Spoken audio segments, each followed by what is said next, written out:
Welcome to Sydney Design Thinking number 75, and tonight we're doing the Good Design Awards highlights as per the highlights determined by Ben Crothers and Kate Ingram. To kick off, just want to acknowledge that we're on Gadigal country and pay my respects to elders past, present and emerging.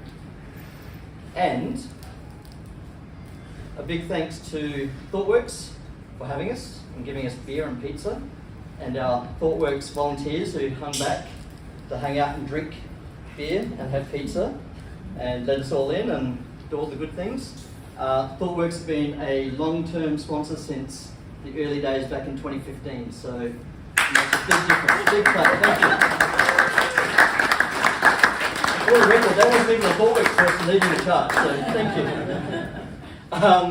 And as per always, for most of the last 7+ years, the organising team, Kate is off, Lucas is here, thanks Lucas, and Zoe is just back, I believe back in the country now from a long jaunt around Europe, so hopefully we'll see her again soon.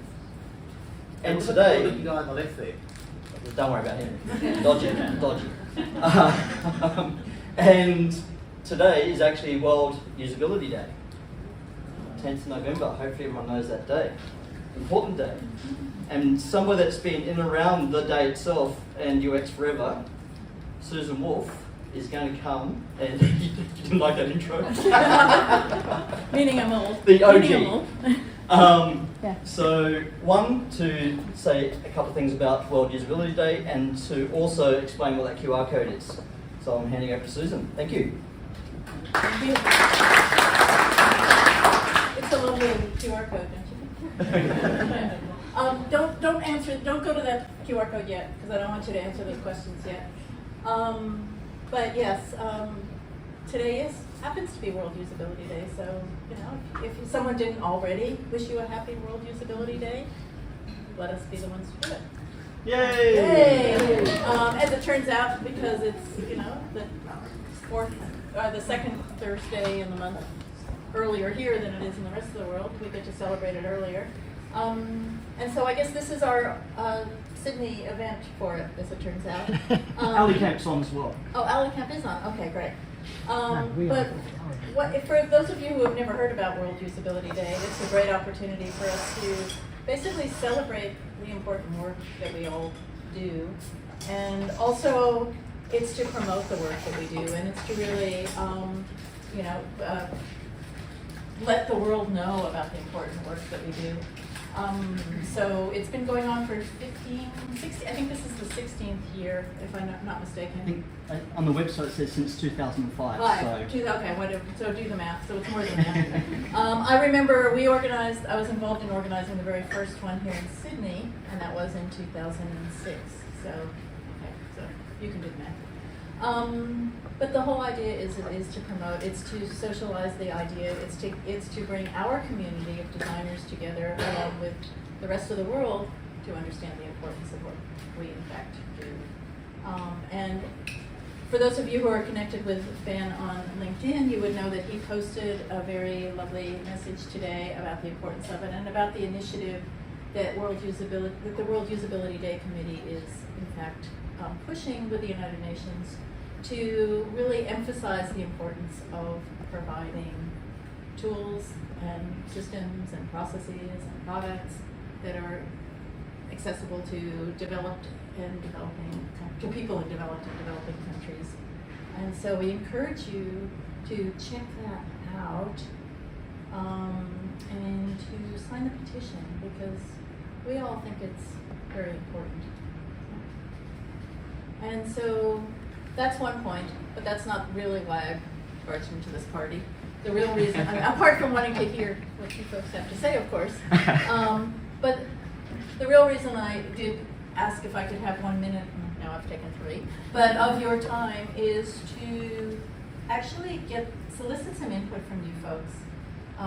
Ben and I are part of a committee that is trying to bring an international conference here to Sydney the year after next. We're not quite as big as South by Southwest, but we're competing with them, right? Although South by Southwest is coming next year rather, and we want to bring this conference here in 2024. We have been shortlisted as a venue, as a destination for this conference. It will be the first time it would be outside of North America or Europe. We are going next week to pitch this.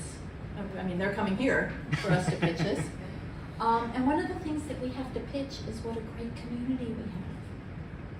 And we know we have a great community, but we want to know from you folks what you think our Sydney and our Australian design community is about. Okay, because we want to use it, basically, we're trying to sell them on this community, right? And so what I've done is I've created, hopefully this will work, I have created a very short 2-question survey. And now if you do scan that QR code, it should And the take bar's you- closed until you do. It should take you to a Slido file, and there should be a question that says something like, what does the question say? Thank you. Thank you. It said, what is it? How would you describe Sydney's Australian design culture? Thank you very much. So how would you, so just a few words or something that would just convey what you think about our culture, our design, and it could be about the people, it could be about the kind, sort of our ethos, it could be anything. We just need some sound bites, basically. Okay. So I'm just going to give you a minute to answer that question. Thank you to the first person who answered. Thank you to the first person who answered. Still the first person who answered. Okay, now we're back to you. Okay. I would have been first, but I'm recording, so I'm sorry. Okay, good excuse.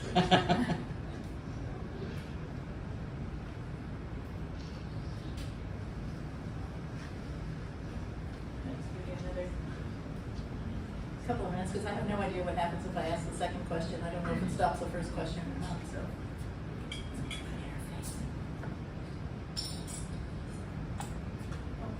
Okay, great. Another. Could be more international. It could be. Yeah, well played. Yeah, I purposely turned off the, so it can be totally anonymous, by the way. I turned off the who's saying what. All right. I especially like I'm new, but it's really friendly. There you go. I'm glad. I hope everyone feels welcome. Cool. All right. I don't want to take too much time, so what I want to do is I want to open up the second question. And the second question,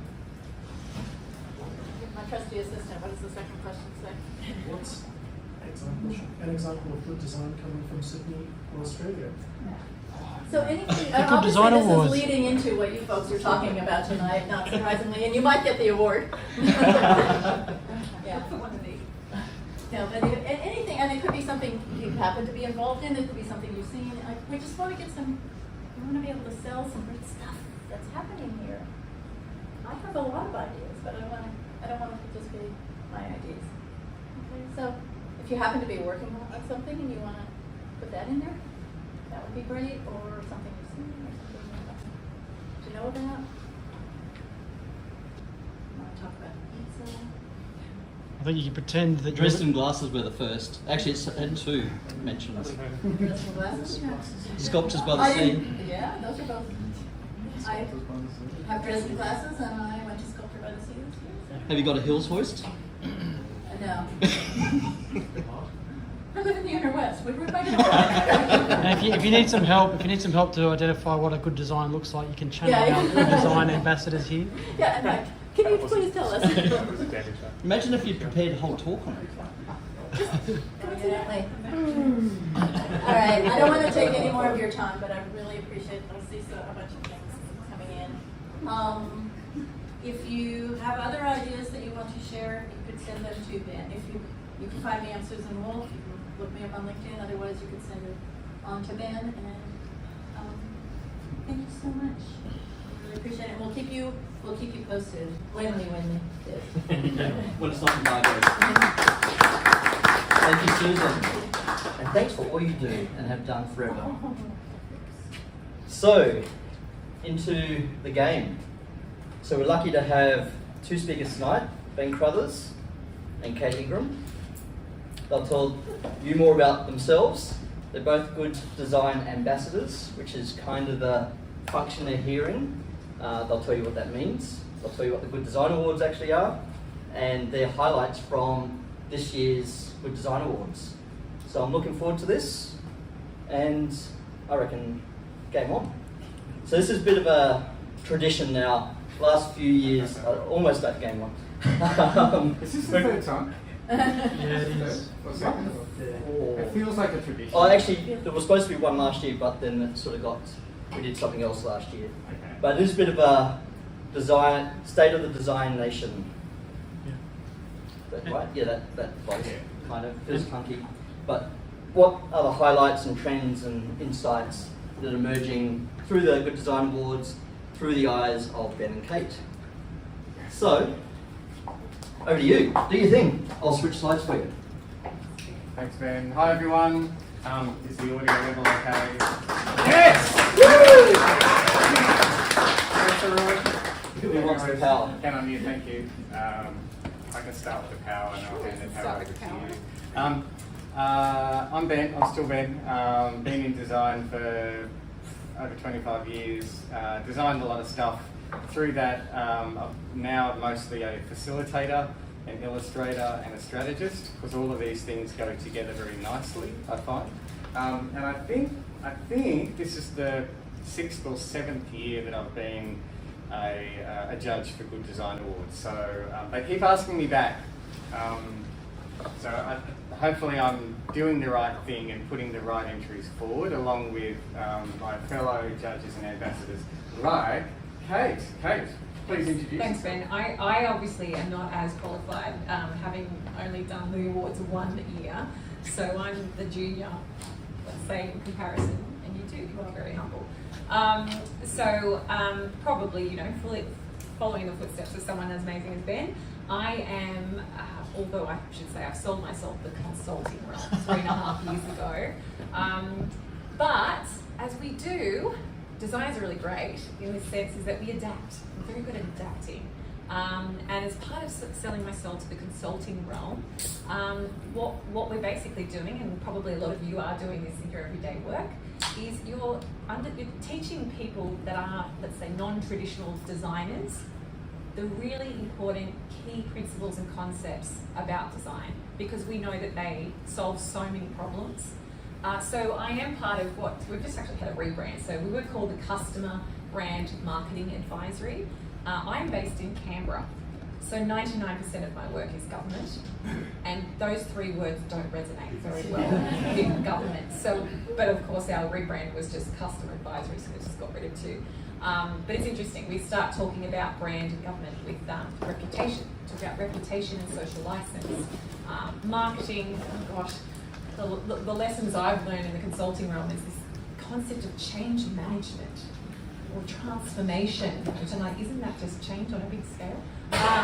So anyway, it's very interesting, but look, I've drunk the Kool-Aid.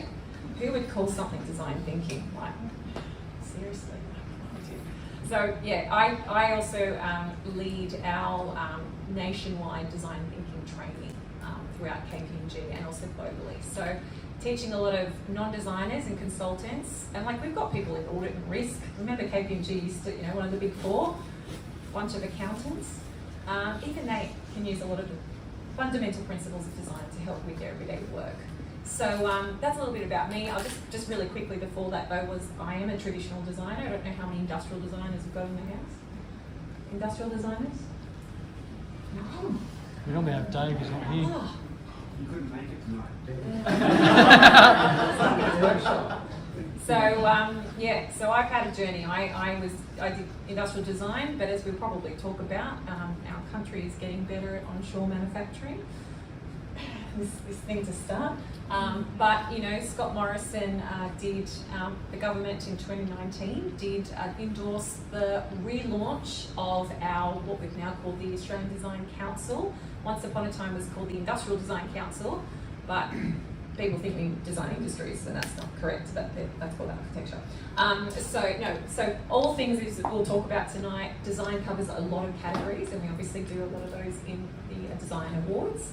And so obviously our role as ambassadors, which we'll talk about in a little bit, is essentially not to spruik. That sounds really cheesy, doesn't it? But it's basically to inform everyone about how the potential that we have in Australian, essentially our economy to do so well in this realm called design, all things design. Ben, you got it. I think hopefully this is working. It's not. Right up front, we'll say this is certainly. Not that's hearing when me you at all. speak. Whatever volume you brought down, Lucas. How about this AF? Is this like mute AF? Is that on mute? Is that it? If I press this, was kind of working. Or will that happen? Will that but affect my voice? I can just yell, or I can use the mic. Alright, I'm going to keep going. That helps. Alright, awesome. Yeah, straight up, this isn't like an ad for Good Design Awards Australia, but Good Design Awards Australia! First of all, who's actually heard of Good Design Awards? Yeah, great. Who's applied? Who's ever applied for a Good Design Award? Any hands? A couple? Okay, cool. Did you get an award? Did you win? Do you want to feel We actually have an example of the trophy. A little bit more on that later. What we'll be doing is we'll be throwing over to you in a moment to discuss a question that we have for you. We do want tonight to be inspiring for you. Like, we do want this evening to kind of help you think above perhaps the project you're currently on. The job, maybe even the career that you're currently in, to see what Big D Design is doing in Australia and in the world, and what's your part to play in that, because you do have a part to play in that. Speaking of awards, there's a range of awards. Basically, it starts with the green tick. If you apply and if the entry is seen to satisfy the criteria, that's a green tick. But of course, some are going to rise to the surface, and we have like the Gold Award, and that's where it exceeds the good design criteria. Then we have Best in Class, and there are several different classes. And then the two top gongs are the Australian Good Design Award of the Year and the Australian Good Design Award Sustainability. And as times change, these awards change slightly as we go along, because trends emerge. We have a good design team of the year, and this year it was won by Meld. Anyone here from Meld on the off chance? Anyone heard of Meld? we'll give them a Yeah. Good enough for Meld. Yeah. Amazing work, everyone. Amazing work that they are doing. It really, really is, and well recognised. Speaking of well recognised, there's a Women in Design Award. This is not recent, but there's quite a few accolades given now. This is Leah Heiss. Leah is an awesome human, very seasoned designer on all 4 levels of design. And there's an Indigenous Design Award. So there's several different awards that sort of move and shape with the times. Yes, you get a trophy, and as you can see, you're going to hold it up so all the people can see it again. There it is there. Yeah. Sorry in someone's bag. There you go. What you are holding there is a kilo of reclaimed plastic. It used to be from the ocean. This is just from regular garden variety landfill. That's a funny turn of phrase. I shouldn't have said that. But you get the idea. It's landfill. And there's 1,000 of those made. And so every year we reclaim a tonne of landfill. Of course, the 2 top ones, they're marble. These are reclaimed from Gina Reinhardt's bathroom renovations. I actually believed him the first time he told me you like that? Just like that one. It's like, oh, really? I even had to practice that one. Did it work? So the point is, Good Design Awards is really trying to put their money where their mouth is. They're trying to walk the talk in every aspect possible. The organisers are trying to demonstrate what good design is. And as you can see, this is what plastic looks like. Here we go, everyone, and that's what it turns into. A few numbers for you. I mentioned the best in class in categories. There's actually 11 different categories.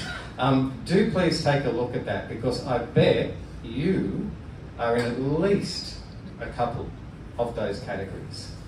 Some have been around forever, like communication design and product design. There's some more recent entries, for example, service design, social impact. And this is definitely a point where I'd like you to think, hey, I've done something I'm really proud of in my job. I want the rest of Australia, I want the rest of the world to know about it. And this is a fantastic platform for you and your team to do that. So there's a category for you.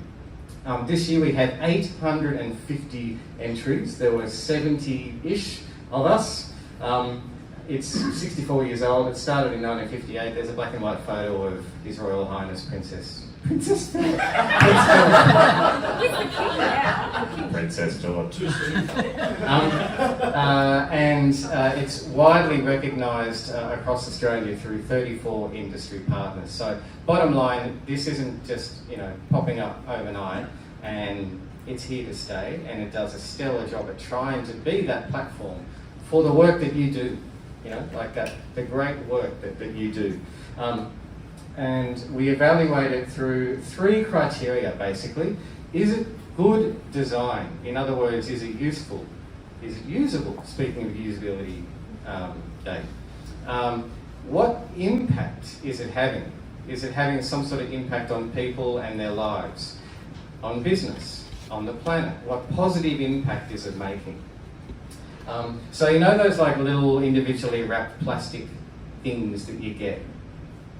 They don't get a Good Design Award. Right? Does it exhibit some kind of innovation, not only in the product, but in the process of how it is made? So those are the 3 criteria. And there's a great night. We were very, very sad during the pandemic and lockdown. I think there were 2 years where we didn't get a big event. We didn't get a party. We didn't get a party. We had to meet online. It was really depressing. So those people who won an award during those 2 groups, do they get like Jeff Fenton the other day getting his new world title? Do they get to come along? People who won during the breakdown didn't get all the accolades. No. There would be way too many. And how like awards evenings, they kind of drag on a little bit, and people kind of get sourced. And they get louder and louder, and the MC starts chucking hissy fits, saying, "Will you shut up?" It happens every year. One year we had Larry Emder. That was amazing. We stressed Larry Emder out, and we made him swear. He wasn't happy. So, lovely sentiment. The practicality is we couldn't get them all along. Yeah. Hey, Kate, you've been an ambassador for Good Design Awards. Could you talk us through what that's like? What do you think? I'm just going to give you some really boring stats just to context this, and we were having some pre-conversations before this evening, and I started alluding to it a moment ago, but Australia's, let's call it just general design industry. We talk about IP, the sort of stuff that we actually patent, but our IP, essentially, they reckon that we're as big as our construction industry. If you think about all sorts of design disciplines, and Ben just ran through the sort of the categories. That, by the way, we haven't broken down in product design. There's how many subcategories? It's about 16. Oh, there's 16. Probably. Yeah. Gosh, we know our stuff. So lighting. Yeah, you think about digital design and comms design, but when you go to the physical realm, anything but obviously spatial design, product design these days, it's not just, we think about automotive design. We think about lifestyle, some very interesting products in the lifestyle, sports and lifestyle, all things considered. I'm just going to let people look that up.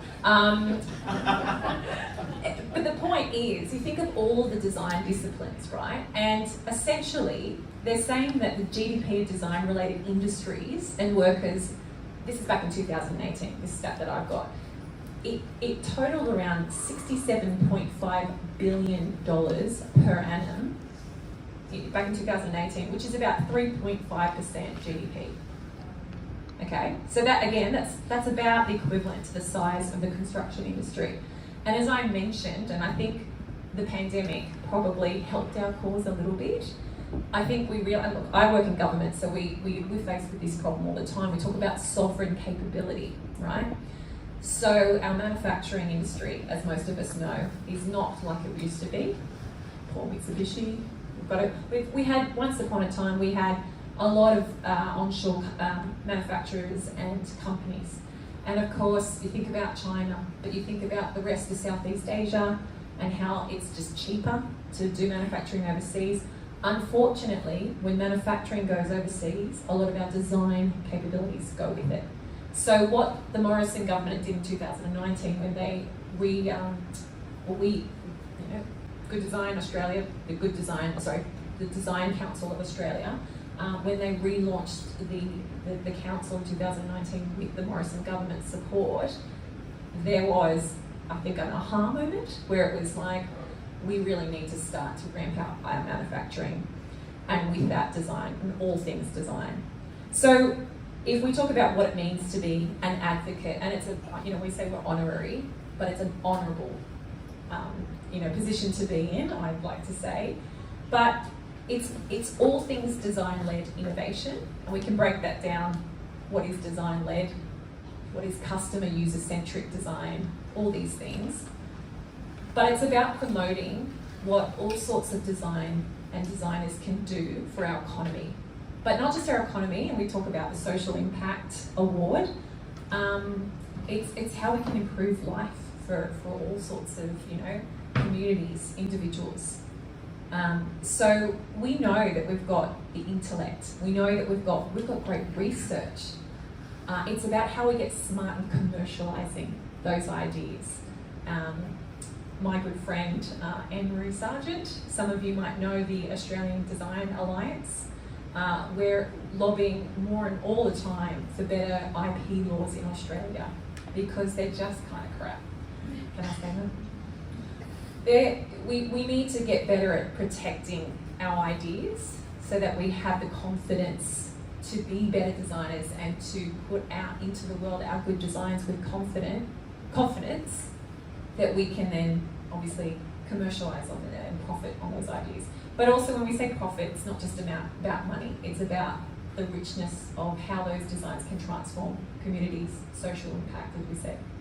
So for me, like I said, specific to, I guess, my current role, and like I said, working 99% of my time in government, it absolutely is, and I'll talk a little bit more, I'd love to talk a little bit more about the social impact category, because yes, we know that we can come up with great ideas in comms or digital realm, but when you think about how we design for the community, it's really, really important to me.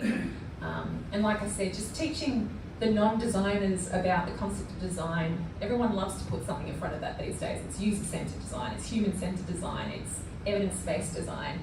I like to peel it back and say, I know that design is a fluffy word for most, but it's not just about making things look pretty. I hate that when they get, oh, she's the designer, bring her on at the end. We can make it look good. It still happens. It's 2022 and it still happens. Most of you know this, so I don't want to teach you to suck eggs, but if you haven't looked up the Danish design ladder, and it talks to the fact that we need to start thinking, I've got some phones coming in. It's a really good, look, I'm sounding like a consultant already, look up these frameworks. But it's a really good way of trying to, if you're communicating with people around the power of what design can bring to problem solving, it's not just about making things look aesthetically pleasing. You need to bring in strategic design thinking or design-led innovation thinking at the very beginning. And I teach my clients all the time, it's actually going to help you with solving but finding and discovering the right problems to solve, and probably in the right order with the right investment. So before you start even looking to, do creative thinking, that's what they think design's about. Workshops with post-it notes, coming up with creative ideas. Actually, a lot of the time it's looking at evidence and it's looking at information that helps us make better design decisions for the right problems. What about you, Ben? What does it mean to you to be an ambassador? Because you're an old one. You've been doing this for some time, so you've been around. Thanks for asking, Kate. Well, I keep going back, so there must be something into it. No, look, honestly, every year in, year out, I do really find it inspiring. It inspires me to see the variety of excellent work that so many great teams, not only around Australia but around the world, are engaged in. As you say, like the problems that they have hunted down and are solving. And for me in particular, it's the unglamorous design. Everyone loves going, oh, you know, I need a bit of inspiration.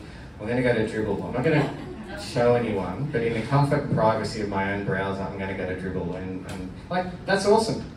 I do that too. But there's so much good design that is not glamorous, you know? And that's the stuff that really inspires me. Anything that I can do to sort of help promote a platform that helps others show like exemplars of what great design is, that sounds good to me. But hey, we've got a question, or actually two questions for you. Now sometimes we, in this space, we're all sitting at cabaret tables. Obviously this evening that's not the case. So could you please maybe turn to the person next to you, or maybe kind of grab a trio or a foursome or something like that, and discuss for 5-ish minutes two things. What trends are you seeing in design? And feel free to, you know, make it about your week. You don't have to think, oh, what did I read on Twitter the other day, apart from Elon Musk? Like make it about the stuff that perhaps you've been involved in. What trends are you seeing, and what trends do you want to dial up or dial down? 5 minutes and go.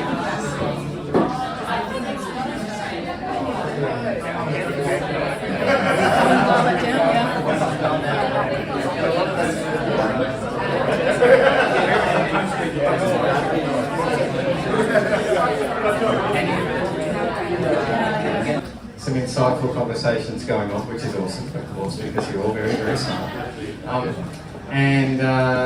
There's definitely a pattern, there's definitely a trend going on as well. I'm not going to give that away, but does anyone want to kind of call out particular trends that they're noticing?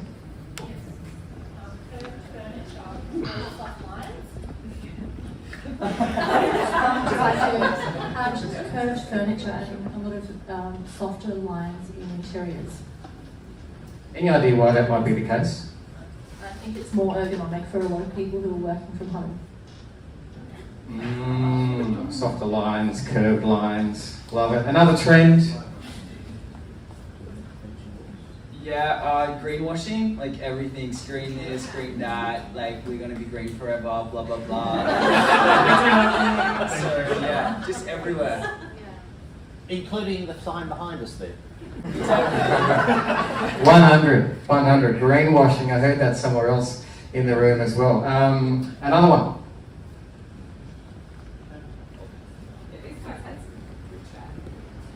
I'm seeing a massive increase in addictive design and dark patterns, just because that's the way incentives are pushing design for all consumer products. Why do you think that is still? Well, I think largely our decisions are not rational, so by playing to our emotions, you can create these designs which kind of go unnoticed, and consumers are happy to put up with it because we're kind of, our emotions in the short term are satisfied. Yeah, well said. Well said. I don't need to think, someone else does the thinking for me. So that's why the dark patterns really work, because you're basically saying to people, just relax, sit back, and let us do everything, right? You're not sure what's happening, and you're being fed all this advertising and everything else, but I don't need to think. It's efficient for me. I don't need to use my own brain. That efficiency word, we're going to come back to that one. Yeah. I think the whole main was actually industry-led design, and the example I think of is Peloton. I didn't see a need in the marketplace to have these high-end bicycles that actually occupy, in Sydney's perspective, marketplace.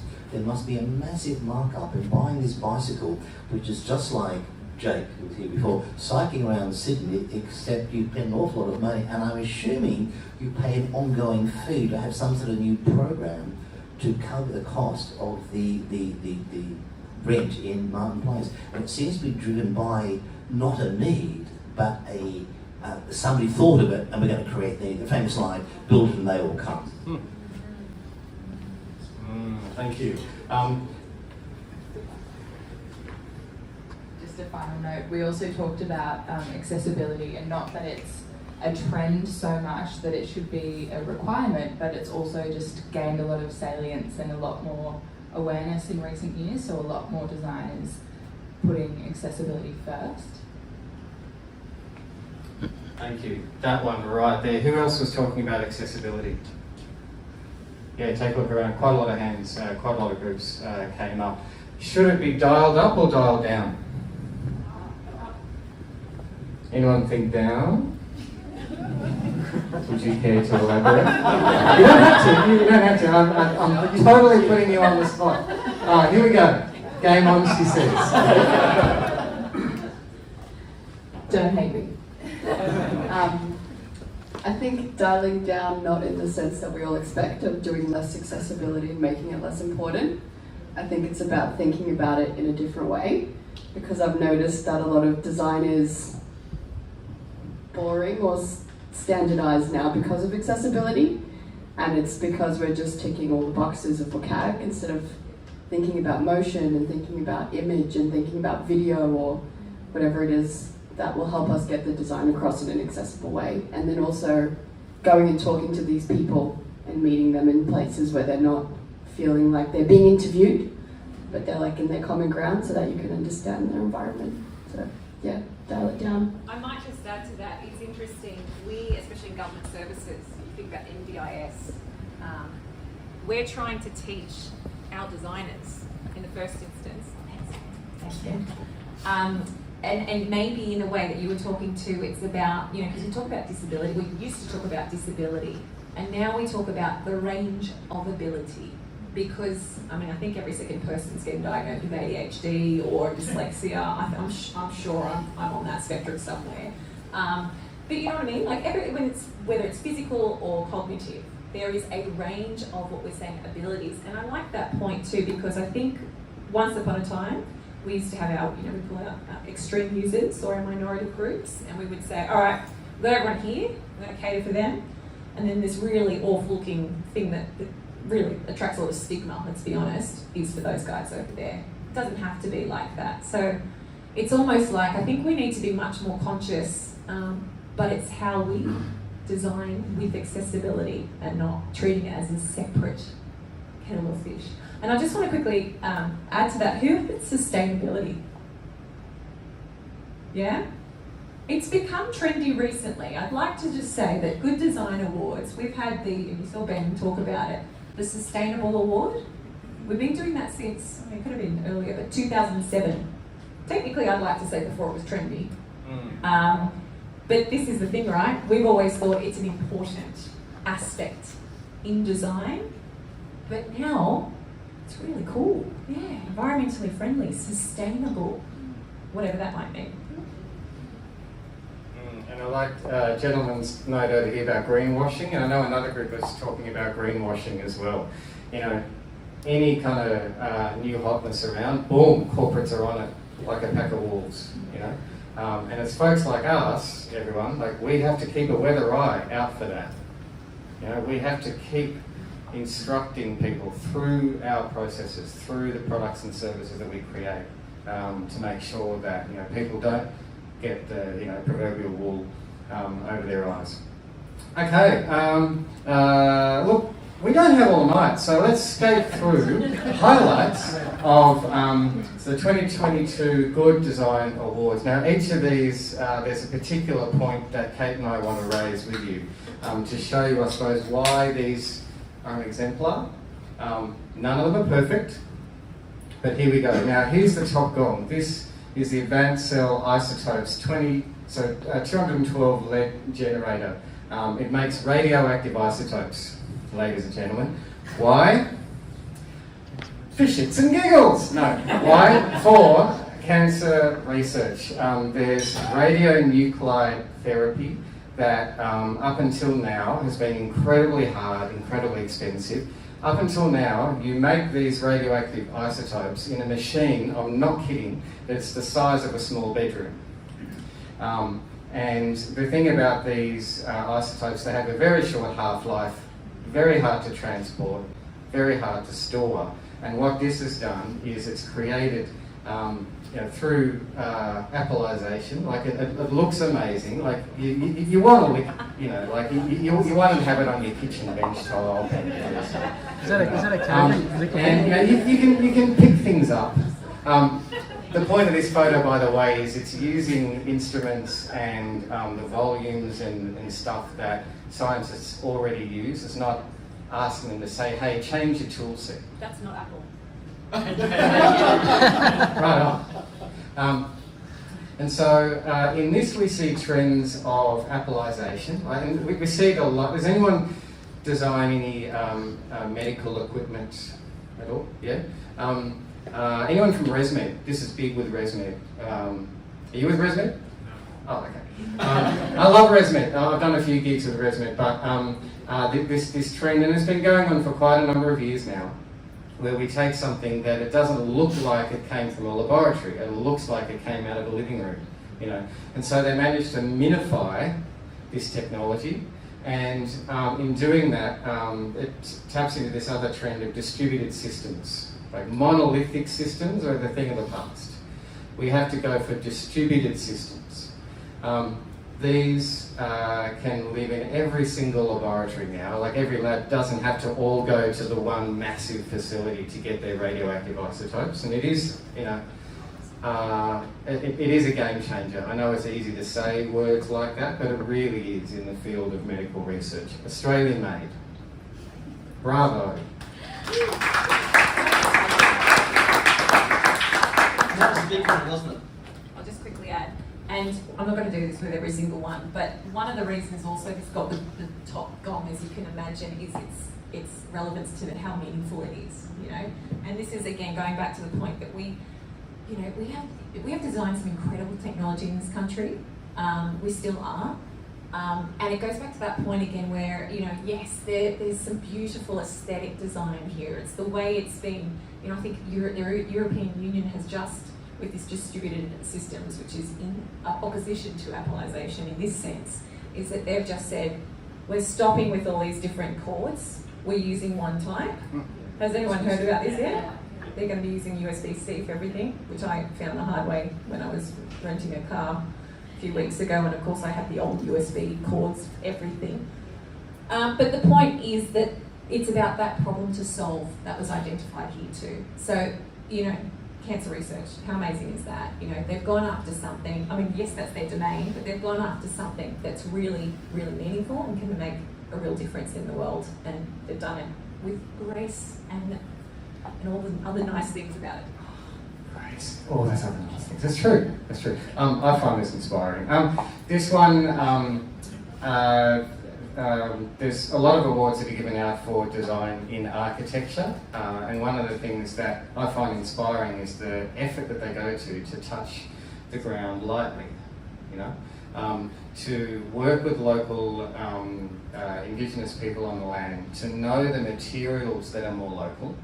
And to create something that really literally nestles into the landscape. So this is the Grampian Peaks Trail. There's a series of buildings and platforms and installations that are stretched across about 160k, and there's 16 different ones. This is the sort of biggest one of the lot. This is a breezeway, everyone. It's a breezeway. I learnt that word. I want my house to look like that, seriously. It's just gorgeous.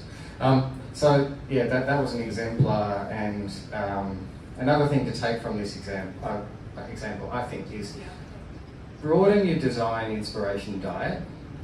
We all have one. Like, we all go to those familiar places when we're after inspiration for the gigs we're on. Think about other analogous areas you can dip into, and maybe not even analogous, like completely different areas where other people are killing it in design. There's great inspiration there. The convenient, the ABC Listen app. This one best in class for digital in the apps and software subcategory. And I had the absolute pleasure, I got giddy with this thing. I was there on stage and I got to give the trophy to Danny Webster, who is one of the guys. Put it together for Danny, let's go. Yes. He's going to be watching this recording. Speaking of Danny, here's what he said. Because I asked him, like, what makes you really proud of this? And he says this: I think the fact that it represents so many people. Every principle, feature and decision was made in consultation and ideation with our audience, digital product crew, accessibility specialists, and representative panel, content makers, brand people, distribution, everything. It's the kind of collaboration I've always dreamt about back in my agency days. And can you please return my book, you bastard? Oh. So, he was instrumental in that. And does anyone use the ABC Listen app? Yeah. I think it's great. And what they've done is, for me, they've solved two big problems. First problem is the Netflix problem. You know the thing where you go, I want to watch something tonight, and you spend half an hour trying to find something to commit to watching? That's one of the problems that they took on.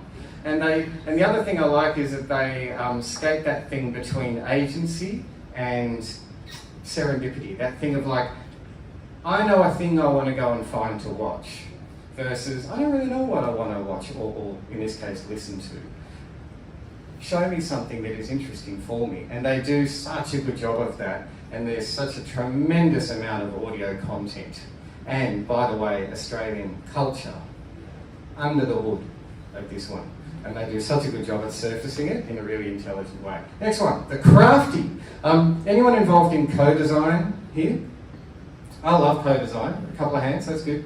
The thing I love about co-design is you get to put tools in the hands of people so that they express what works for them.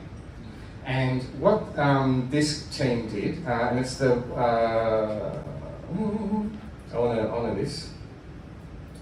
This is the Kapiti Coast Council, it's in New Zealand. And what they did is they came up with quite a simple iPad app. They smashed this together, and participants could basically build a bike lane that they think would work for them. And then what they did was, they chucked on the VR goggles, hopped on a bike, and then rode that path that they designed. Which is really cool, right? I mean, I love sticky notes, I always will. But like, this is another level. And it's a design tool that you're putting into the hands of people to let them express what works for them. And the trend I'm seeing here is speed to learning. That's what we want, isn't it? And the participants learnt really fast what works and what doesn't. The conveners, the hosts, the design team, they learnt really fast about what works and what doesn't. Ultimate user testing. Ultimate user testing, right there. Ultimate user testing. Hey, you know that the Ninja Warrior? Yeah. Wouldn't it be awesome to have like a usability testing show that's like Ninja Warrior? Okay, this is what I'm talking about, unglamorous design. The careful. We have, everyone, about 10,000 crisis care volunteers on the phones in this country right now. They are on the phone to people who are barely holding it together. And all of those volunteers, the way they've been getting by is like little hacks and workarounds and cheat sheets and all this sort of stuff, because what they have to do is they have to listen. They've got to decode, and they've got to get these people, the person on the other end of the phone, to the right service that's right for them. No easy feat. And so what they've done is they've created a world-class information design in trying to kind of help them through to all those other different assets and networks and things like that. And I mentioned the cheat sheets because they did such a great employee research drive with deconstructing all of those cheat sheets to find out, hey, why do you think that way? Why do you write that down? What's that hotkey for? And I say platformization because this is unglamorous design. This is the design that nobody sees. But it makes such a difference to people's lives. EX, employee experience, and I believe this is not a new trend. I'm looking at Ben Pecotich over here, but it's a trend that more and more business leaders are looking into. Why? Because we've got the quiet quitters. We've got the people who, it's very easy to up sticks and go to another job. I'm not satisfied here. And so businesses know they need to look after employee experience. We're going to be seeing a lot more of that. And we're going to be seeing a lot more digital mental health efforts as well. Sorry, showing the mic. And I'm just going to put my 2 cents in here because when you think about government, all of it is, yes, we're designing services, especially services, Australia, literally, we're designing services for the citizen. But a lot of the time in our work, and what we're trying to get our clients to understand, it's actually for their employees. So it's for the APS. And, how many people know about lean? Quite literally leaning out systems and processes so that they're much more efficient. And obviously it goes hand in hand with lean, that you're also understanding the value to the person that system or service is benefiting, but also not at the cost of the experience that user is also getting. And we all have already seen it in the likes of Apple, for example. You sort of see that you can walk into an Apple store and you're almost overwhelmed by the excitement, the bounciness of their employees. They are the first advocates to their brand, yeah? And they do that really well by designing an excellent employee experience. Because if they make their employees happy, they're just going to resonate all of that love out, which is the brand of Apple, to then customers. So true. The kit. Look, as fantastic as this sort of work is, there's still a lot of websites that we, the jury, sort of see that really just kind of draw us in. And I remember saying in my write-up, and I was talking with the other jury members in the digital team, I said, I spent about an hour on this entry because I was watching all the videos of the stories of people who were involved in fishing wild Australian prawns. And I thought, I know a lot now about the wild Australian prawn industry. It's never anything I'm going to bring up in conversation. Apart from now. But here's the thing, right? Yes, we hear a lot about storytelling as a trend, like visual storytelling. And yes, there's lots of ways we can use design to help people tell their stories. Whether it's through co-design, consultation, whether it's through videos, and this has like a little VR app within the website as well. But there's also this other trend of, I'm just going to call it truth fighting for the want of a better term. Because what happened here was, he said consulting notes, was that there was, apparently some documentaries that went around the world saying how bad the prawn fishing industry is and stuff like that, and that reflected poorly on the whole industry, including the Australian industry. And then the Australian wild prawn industry, in capitals, no less, they didn't like this because, and this is true, they have gone above and beyond to make sure that they have sustainable practices. They didn't use the off-the-shelf nets, like they designed their own so that they have responsible fishing practices and a boatload of other things that they do. And so it's part of this truth fighting. It's trying to say, hey, we have to put our own story out there. And we can't just put out facts. We can't put out numbers, because as we all know, you can manipulate with numbers, can't you? You can make a chart, say whatever the hell you want it to say. So it's got to be more sophisticated and truthful and authentic than that, and that's why this one ended up getting a gong. If you're interested, the website is australianwildprawns.com.au. There you go. They're crushing. I love this one. Okay, this, everyone, now brace yourselves. This is the Hammerhead Crusher Bucket. Do you want to know what it does? It's so awesome. It's okay, I'm going to say the serious part first. The serious part is this. We have a problem in our construction industry, jump in anytime, Kate, where there's a lot of stuff that needs to be, demolished first, or dug up first before we can build. And a lot of that stuff is very big and it needs to be transported away and crushed down to be made into other things like cement and road and, I don't know, I'm not an engineer. But the point is, it takes a long time and it sucks up a lot of energy in transportation and stuff like that. So what the crusher does is it lets them do all the crushing on site. Right? And what this thing is, I love it. Look at those gears, everyone. Look at it. Like if I get married again and I have like a wedding register, I'm going to have one of these on the wedding register. I just love it. I mean, look at it. It's like, yeah, I better stop. So apart from crushing things trends, what we're seeing here is great systems thinking in action. It's very easy as designers, I'm guilty of this, to go, yeah, let's map the system. Like let's get our mind around the whole system. And you go, right, now how are we going to solve this? No fucking idea.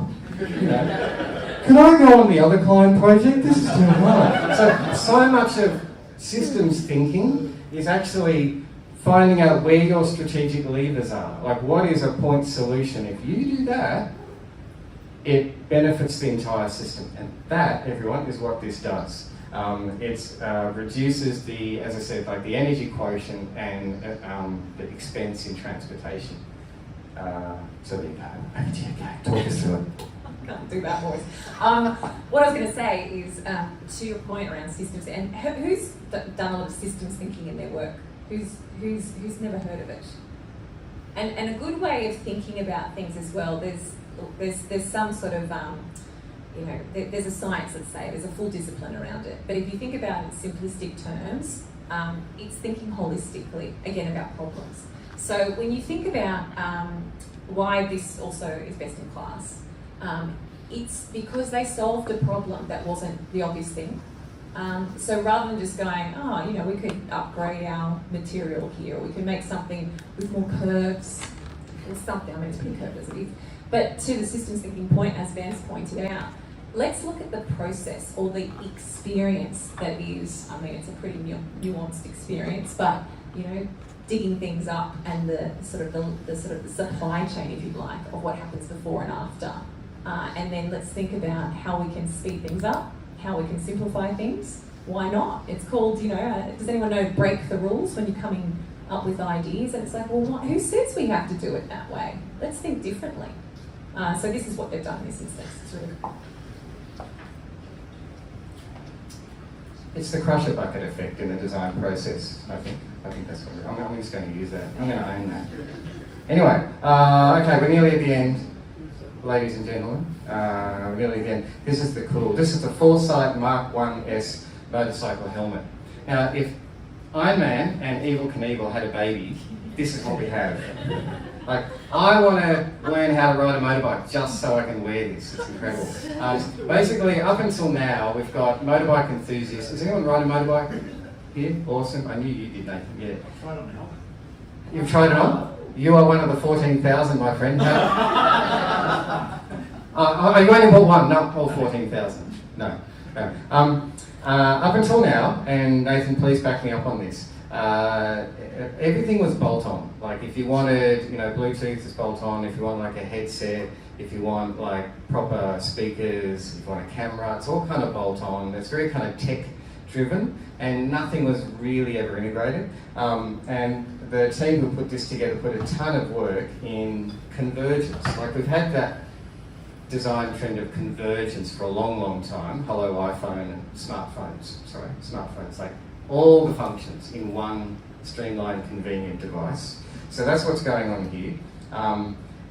It has some, it's not a head-up display, but it's got some LEDs here that are really intelligent about linking with the map app that you might be using to light up to show you where to go and where there's a speed camera and all that sort of stuff. All the kind of tech gear is in the front part of the chassis, and they've done a lot of work with the chin area. And if ever there is an accident, God forbid, it's easy to sort of just swap out that component and put a new one in. And so it's not just the helmet, that is awesome. It's all the other parts of the system. It's the app, it's this little remote control that sits on the front as well. And it's all the componentry in it as well. And it's getting great accolades, not just the Good Design Award. And well done, Seb, and the team. Yes! Yeah, well done, Sebastian. Sebastian, if you're watching this, we love your work, mate. Keep going. Okay, we've got two more. Second last one, of course, it wouldn't be the Good Design Awards if we didn't have at least one controversial one. And this is it. Now, this is about mining. It's easy to think mining bad, we don't like mining. But the truth of the matter is, we do need mining, and we literally can't get to zero carbon by 2050 without mining. Because we need these minerals, we need things like lithium, aluminium and copper to be able to drive that technology. Up until now, trying to find this stuff in the first place is invasive, and so there's that exploratory mining and fracking and all those things that are bad. That's the problem that this solves. So it has these things, and the real size, it's about the size of a coffee mug. Very small. So it's a sensor, goes in the ground, scans underneath, sends a signal to satellites, sends all that data to a cloud system, blah, blah, blah. You get the idea, right? So they can scan to see where the precious minerals are without having to dig up the ground, which is really nice. So no more core samples? I beg your pardon? No more core samples? No more core samples. Exactly. That's right. How many square kilometres is each one of those devices do? Speaking of accessibility, I have really bad hearing. So, How many square kilometres is each of those devices? how many square kilometres? I do not know. I'll be honest with that one. I don't know. You will, if you go onto the Good Design Awards website. Sorry. I was going to say, we'll give you the link, I think, at the end, or at least come and talk to us. But they've given a recap of all the winners, but then they're also giving us a lot of the people that submitted, the designers essentially that submitted their awards. They've done a lot of videos to explain the concepts as well. So they'll give you links to find out more information about it. Great question, though. So there's these trends of clean industry, just like the crusher bucket, and hyper efficiency. I think there's still a lot of work that's put on the shoulders of design to optimize existing processes. To try to do whatever we do more efficiently, which is fine, as long as what we're trying to be more efficient at is going in the right direction. Does that make sense? And one of the sort of gotchas with this is, hey, maybe you don't need a land permit. Hey, maybe, because they're so small, we can just send Jono in his truck down the road to someone's land that isn't theirs, that they don't belong on, and chuck some sensors in and, see if there's some lithium underneath, because wouldn't our legal team love to know that? So it's, that's why it's controversial. Any new tech can be gamed either way. Yeah. Last one. Over to you, Kate. Talk us through it. I asked Ben if I could do this one. So obviously we needed to have one that was around the social impact, and look, arguably, and Ben said it earlier, if you do ever consider entering in the Good Design Awards, with all of those different categories, you will probably, in fact, we will encourage you to enter into a number of the categories that you might find yourselves falling into. You might be, in this case, you could look at architectural, urban design, spatial design, and Ben talked about it earlier. This is not a category, by the way, but we talk about co-design. This is the ultimate co-design. Who is in user research here? Anyone in user research? I'm hoping everyone that is a designer is into user research. Yeah, so we think about co-design, or user research and co-design. This is a very good example of a 7-year project, Ben, I think the Fulcrum Group, 7 years. Fulcrum Agency, they spent 7 years with the, I always get it wrong, I just need my notes. Oh, I've lost them. Is it Anil Yakawa? I did. Anil Yakawa tribe, I think. Anyway, they spent that long time understand, like it's the ultimate observational research, right? They spent all this time with the people to understand their culture, to understand their behaviours, their movements, their values, what meant what to them. And so, you know, we talk about the trend of co-design. This is the ultimate co-design, but it was also cross-cultural co-design. And we think about, you know, us designers, we always say that if you're going to do a really good design project, the more designers in the room, the more perspectives, and the more diverse perspectives, the better. You know, we always talk about diversity and inclusion. It thrives in design, especially when you're, you know, diverging on ideas. You want as many perspectives as possible. But in this instance, it was also very important to make sure you're getting the perspectives and the insights from the people that this space was going to be for. So this was very interesting. We have time? We might just quickly, in this instance, we're going to show you the video of the guys that did this design. And what I'll say is that every time we judge these awards, there's a little video and all the judges get asked, what do you think is good design? But it's interesting because this guy also talks about what he thought was good design in this instance. Hopefully the audio works. Let's got closed captions for it. Yeah. I think as architects, we're always interested in understanding the value of good design. But I think as a profession, we're pretty bad at communicating why we think good design is valuable, really. For me, design value is really about the contribution that design makes to community well-being. And I think it's really greatest when communities are actively involved in that design process and determining the built environment for their communities. And really, I think design value is created when we think about social value, and we think about financial value, and we think about environmental outcomes of the project. And it's really this holistic approach that I think is really important to start to understand so that the true value of the project can be understood.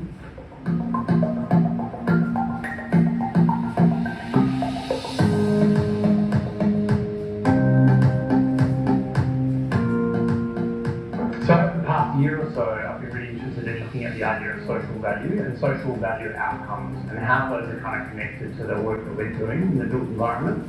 And I guess by social value, I'm talking about the importance that we place on ideas around community cohesion and well-being and mental health and kind of participation and ideas that kind of help build a really strong kind of community. What is social return on design investment? I guess in its simplest form, social return on design investment is really a way to identify and quantify and measure the social outcomes that are part of a design process and that are part of projects that we're working on in the built environment. At the Fulcrum Agency, we're really interested in working on projects that create maximum impact for the communities that we're working with. And we're trying to use our skills to kind of leverage some real change for those communities through the projects that we're delivering. We've got a couple of projects underway that are using this methodology for clients. We're working for the Adangili Aqua Housing Aboriginal Corporation, and AHAC have kind of implemented a co-design approach to the way that they're starting to deliver housing on the island. It involves a much higher degree of kind of community participation and engagement, and the community has a much stronger voice around decision making to do with housing and design of their communities. And AHAC thought it would be really useful if they could start to understand the value of some of those processes. So we're using a social return on design investment really in two ways: to have a look at the co-design process and really kind of get an understanding of the value of that process, but also to understand the value of kind of culturally sensitive approach to design for housing and for the design of the communities. We're using a social return on investment methodology to essentially kind of capture these outcomes. Some of the preliminary outcomes have been really interesting. People are starting to report through a co-design process. People are reporting kind of increases in confidence, increased happiness, and really kind of increases in kind of a sense of empowerment through that co-design process. And so the social return on design investment methodology will enable us to start to put some actual values on some of those outcomes so that they can sit alongside financial outcomes of the project as well. You know, investments in design and the built environment are pretty substantial investments for organisations to make. And I think it's important for organisations to know the true value of the projects that they're delivering so that they can justify the investments that they're making in those projects. Whether it's to justify capital investment in a project or whether it's to kind of build an argument for increased funding on the project, I think social return on investment really delivers a really holistic approach to that understanding of value. And I think it's a really powerful way for organisations to start to understand the true value of what they're doing and the projects that they're delivering. Who's heard of that acronym? Yeah. Yeah, okay. Social return on, you know, it's not just the ROI anymore. It's not return on investments, it's the social impact return that we're starting to understand. Look, I just wanted to show that video because this is what we as judges also usually get. Most of the entrants do need to make their case. Sometimes I'd like to say if it's good design, it's intuitive and that it's probably really good. But we do get these great videos that just tell the story a little bit more. I think you've got the microphone going with us.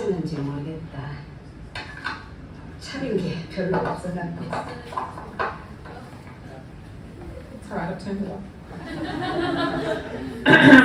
Host.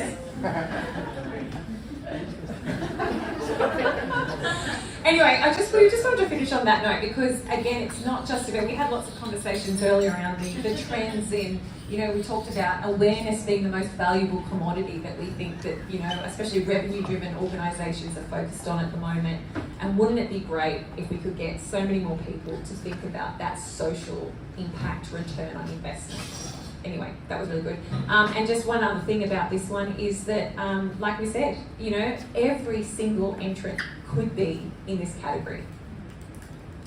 Just as they could probably all of them be in the sustainable category. We would love to see that almost every single entrant that we get in the Good Design Australia Awards can also go in sustainable and also go in social impact. We'll get there one day. 2023! Which is a great segue to a question I wanted to put to you. And don't worry, we're not holding you to it, but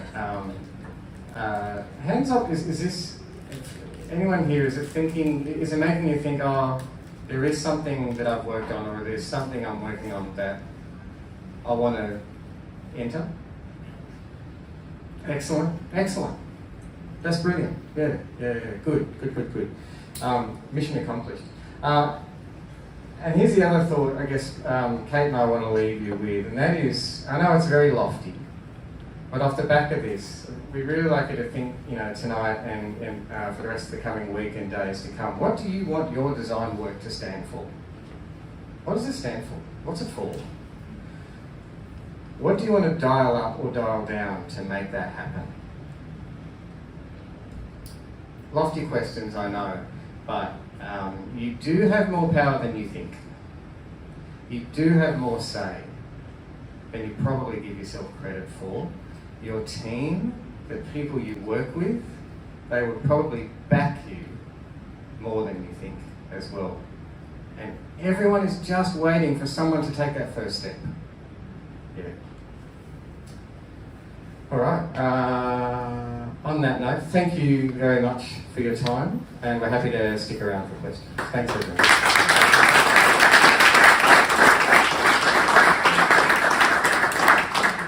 And the award goes to? Lucas wants to present it to himself. Ben was too scared to talk with me, but I really feel humble and to win this award is amazing. For the best design thinking meetup in the world, it's just really humbling. Have you entered? That's beside the point. But I think we won it because we have really good content and a really good community. We are really grateful for everybody coming up, joining us tonight. It's great to sort of get people in person post-COVID. So it's really good post-COVID. Well, it's still here, but I mean, at least post-lockdown, I suppose, is the word I probably use there. But it is really about the community and about people coming and contributing and speaking. So we really thank you for sharing with us. I do have a couple of questions, and we'll open up to other questions as well. But I noticed the criteria, and you mentioned one criteria, which I'm curious, Kate, if you agree with: lickable.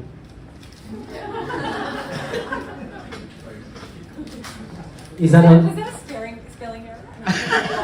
I might have said that. I'm just curious, what are the good design ambassadors and judges doing when they go licking everything? So wrong. We were just testing. We were testing.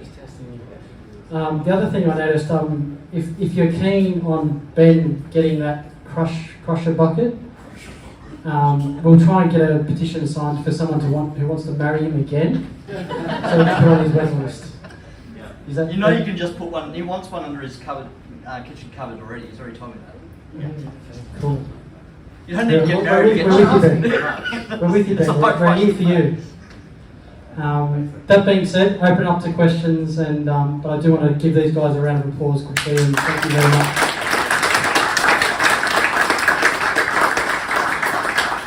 Most questions might have to be at the pub. Potential. Actually, how are we going for time for thought workers? Because we do want to. Pretty much about there. We're out of time. Yeah. Very close. Can I do a very quick question? So the people that don't enter the awards, how do you ensure that you've got a really broad, so people that don't enter the awards, who aren't represented in the, how do you ensure that you're seeing the best of Australian design? Through all those industry partners and their networks, LinkedIn, events like, through that extensive network of industry partners. So there are industry partners in each of those categories, essentially: architecture, fashion, product design, you name it. Definitely events like this. There's also, I'm not going to say talent scouts, but Brandon Guillen, like the guy who heads up the whole show, he and his team, they go to other good design awards events. They go to conferences around the world to sniff out where great things are happening, where good design is happening. Yeah. But it's true though, at the end of the day, it's really up to the people who put the effort in to enter. And there's so much great Australian design work going on that we can't give an award to because they didn't enter. And by the way, the Social Impact Awards, it only costs $150 to enter, not $450. So there's that. I'll just say very quickly, it's not just the point to celebrate, as we say, excellence in design, but like any program like this, it's, if you've got that tick, it's a different tick, it's not the Heart Foundation tick, it's not the Nike tick, it's the Good Design tick, but this is now a recognised award, and so it is our job. We're hoping we're doing a good job, better and better. Thank you. But the point is that now we're seeing a lot of previous winners starting to really quote about the fact that they got the Good Design tick. It really does mean that there is some amazing, not just in Australia, it's an international award. And so I don't know if many of you have heard of Red Dot, which is in Europe. Yeah, so a lot of the Red Dot guys are starting to enter into the Good Design Australia Award as well. So it just gives you a bit of a sense of just how important the Good Design Australia Awards really are.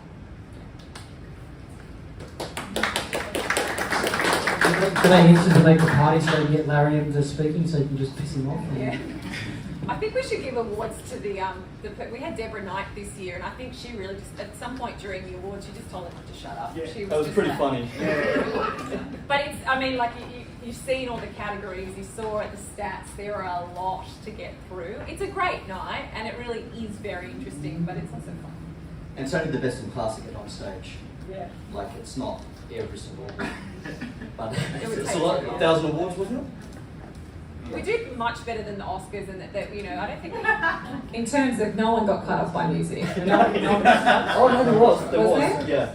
Why did he win a award? And no one got punched in the face. And no one broke the good design prop on the stage. That happened one year too.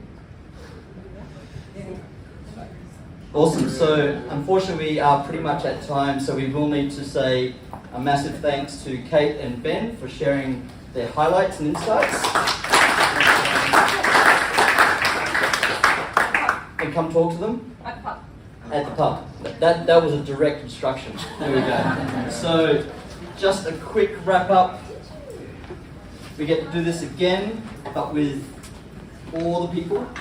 So the 1st of December, I haven't got the date on there. 1st of December, we're having an end of year design mega meetup. So that's when we do it in collaboration with IXDA, with CCX and EUX. And we might even be bringing old Web Blast out from underneath the cobwebs for this one as well. There's one old, one old schooler. Is that here?